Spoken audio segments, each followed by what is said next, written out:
Good morning. We are back at the warehouse. Sunday morning, November 9th. About 8 a.m. We are here bright and early.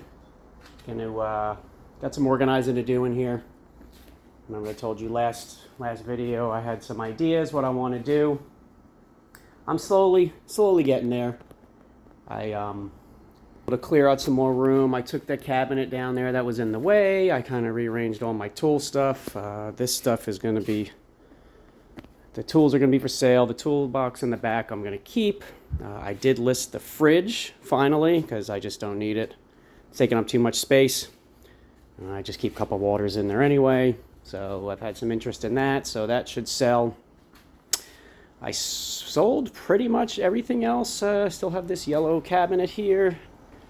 All the clothes that were supposed to be picked up, now they're not, so I'm gonna do that today. I'm gonna take some pictures, try to get a generic count on what's in there, and then list those. Those should sell. I have a couple clothing people.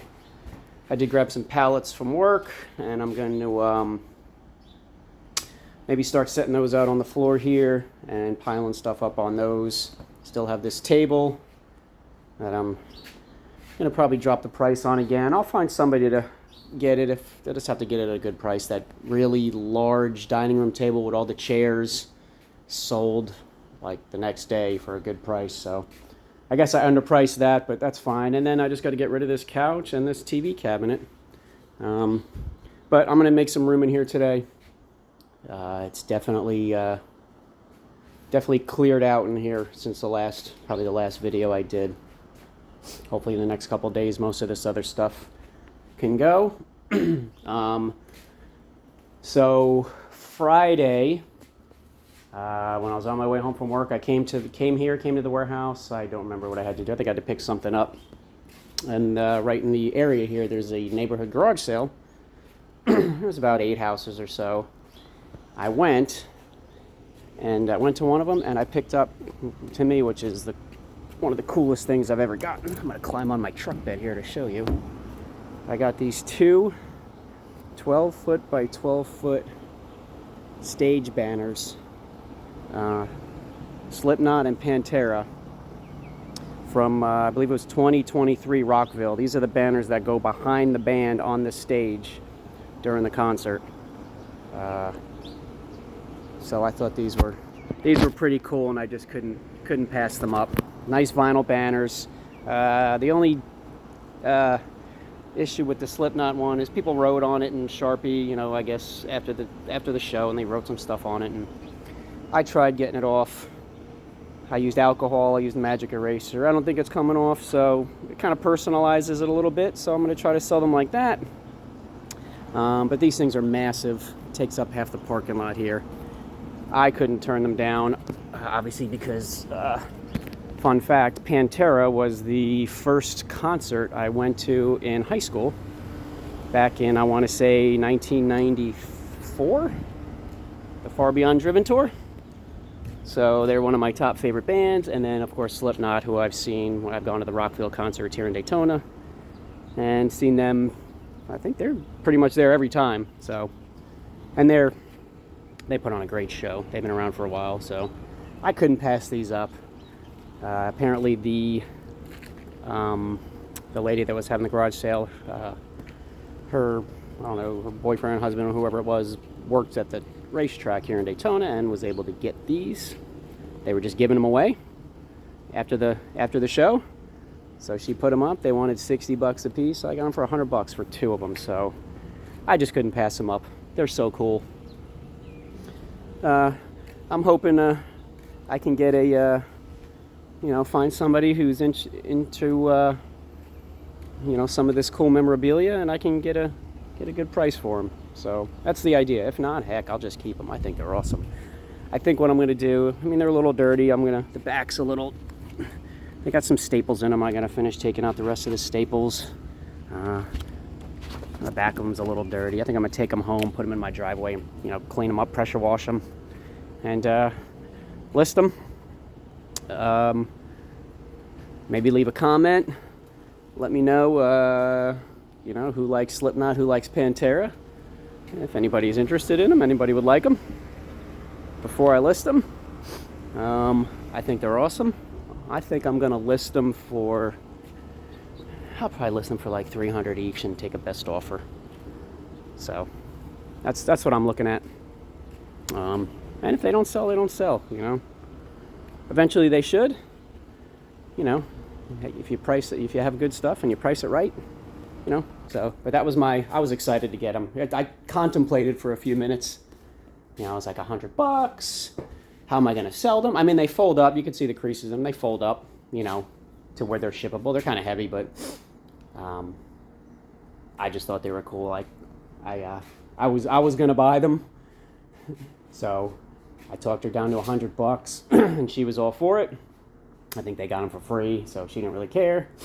But you know, it's a piece of nostalgia for me, I guess you can say. So.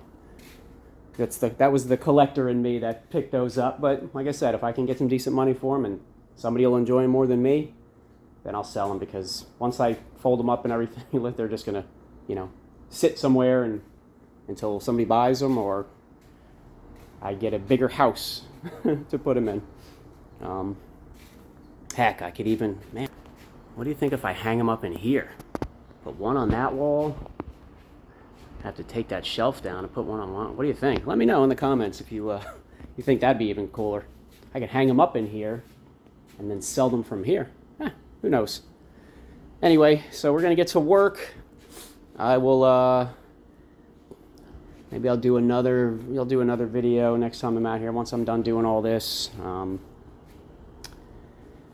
I've got tubs and tubs of DVDs at home that I thought about selling out of here. Just throw them on some pallets and sell them by the pallets. Those are what I list in my low inventory time, or if I want to do a couple, you know, quick listings, I'll throw up 10 or 20 quick DVDs. I do them by genre. You'll see my eBay page, you'll see how I do them by genre. I do them individually. It's a lot. They do well. Certain genres do a lot better. Horror, for me, like classics, oldies, westerns do really well. You know, the usual rom-coms don't really do too well. So I think I might reorganize my current listings of DVDs. Fun fact, when I first started reselling, my first big purchase was, I was looking on Craigslist or Marketplace, and somebody was selling 500 DVDs or something like that, 550 DVDs for like $100. So I was like, cool, you know, saved it, kept looking. I found somebody else, and this was out in Deltona. This was back in 2020, maybe.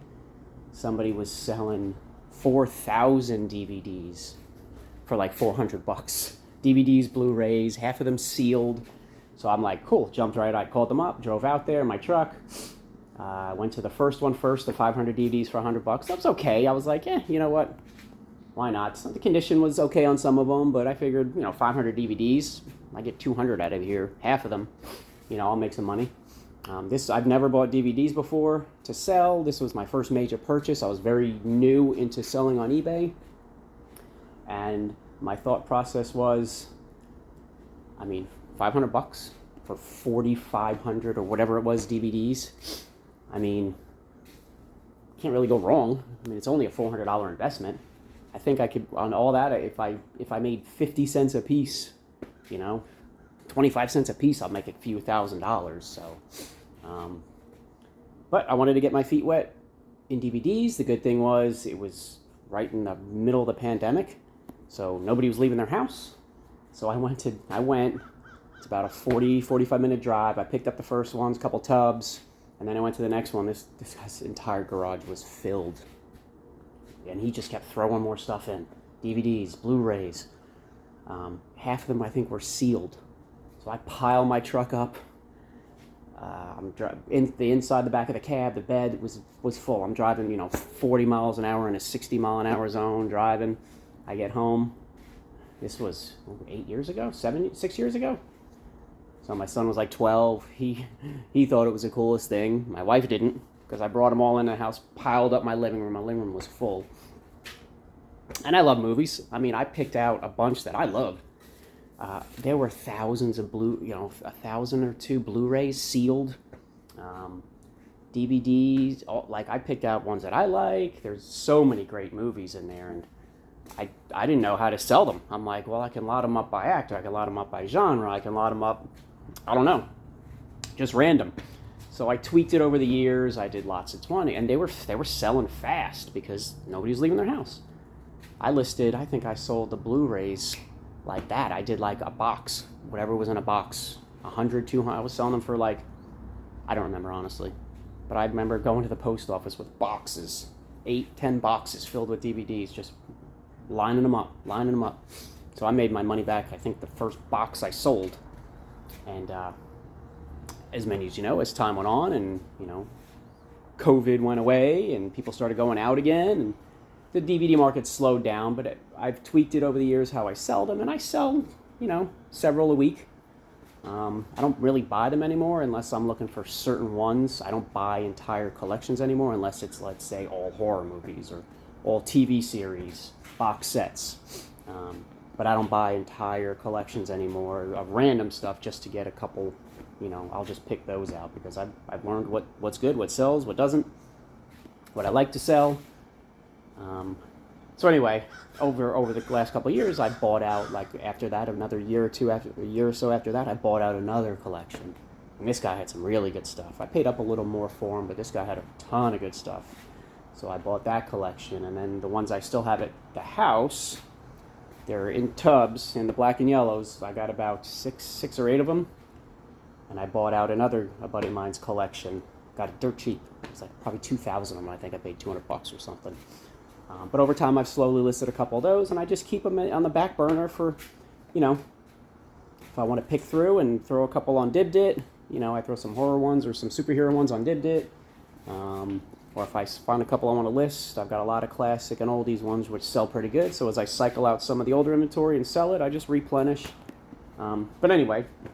Fun fact, that was one of my more fun purchases because I love movies, and I thought, I'm not really going to lose on this. If I do, I really need to learn what I'm doing. But I definitely made a ton, and I probably still have some DVDs from that original purchase floating around, still listed. But yeah, so I did think about bringing those here, maybe bringing some tubs here, boxing them up. My plan was to do with the pallets was just line stuff up and sell stuff by the pallet. Do like a tool pallet, a clothing pallet, a DVD pallet, a video game pallet if I get video games. I've got a bunch of household items and just sell them, do a pallet sale, sell them cheap so people will, come in and buy the entire thing and I can get stuff out of here quick. I know there's companies that do it. They buy truckloads of stuff. They sell stuff by the pallet. So obviously I'm not trying to compete with them. Maybe not yet, but in my small space here, I figured, one side could be my furniture side, my big stuff, and the other side just do some pallets depending on what I get when I buy storage units. So that was my idea.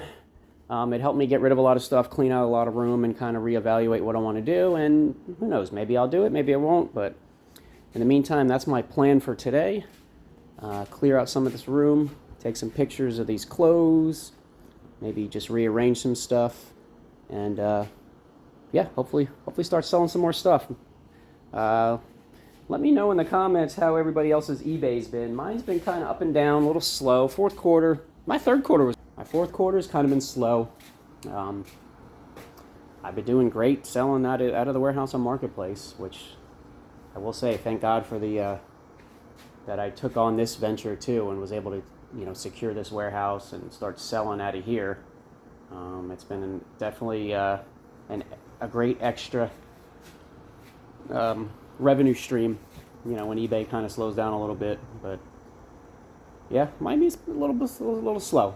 Had some good days. Last week I went 2 days in a row without selling anything, which I think I've ever done. And then it picked up and I sold, 3 or 4 or 5 the next day after that. So I average about 4 or 5 a day. It all depends. Weekends I usually do better. Sunday nights is probably Sunday afternoon, Sunday nights are usually my better selling times. So yeah, let me know how everybody else's eBay's doing. I'm not complaining. I never complain. I just keep plugging away. Just got to keep finding good items for people to buy. That's my motto. I don't complain about algorithms or, you know, or what other people are doing. I can only control what I can control. And look, I'm not gonna lie. I'm sure there's stuff going on with the algorithms that I don't know about. That's not my area of expertise. But I don't complain about it. I just keep buying and I just keep selling. I keep working. So yeah, let me get to work, and I'll see you guys in the next video. Please like, subscribe, comment, because it helps the algorithm, I guess. And we'll see you on the next one. Thanks.